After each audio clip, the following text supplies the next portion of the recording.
Қысқасын айтқанда, турник. Ол әдеттегідей кім болды? Мен әдеттегідей дедім. Ол әдеттегідей кім болды? Мен әдеттегідей бос отырдым. Жарда әдеттегідей турник ілініп тұрды. Тоқта, турник? Ол мына жақта қашаннан бері ілініп тұрды. Ал бұлам.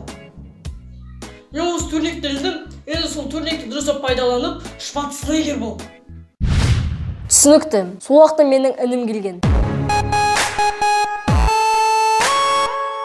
Ол турникке қарай жақындады. Ол 1 тартылды, 2 тартылды, 3 тартылды. Оғым, мынауын звер ғой. Сосын мен ініме турникке тартылып қарайын дедім. Ол жарайды деді. Мен турникке міндім. Окей, Нурик, тек сабыр. Ол жай ғана турник қой. Қобалжитын ештеңе жоқ. Мен тартылып бастадым.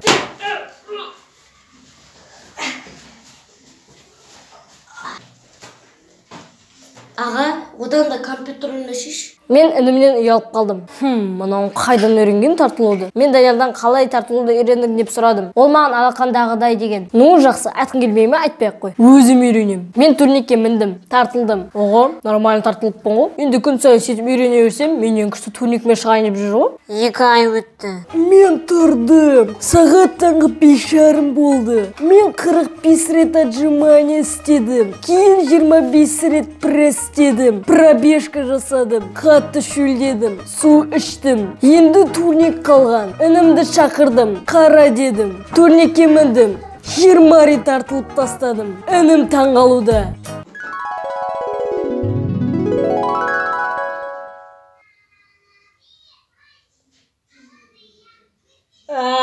Қысқасын айтқанда, турник.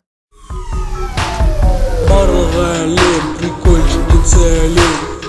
Видеоблогер болуға қазір айтып берем.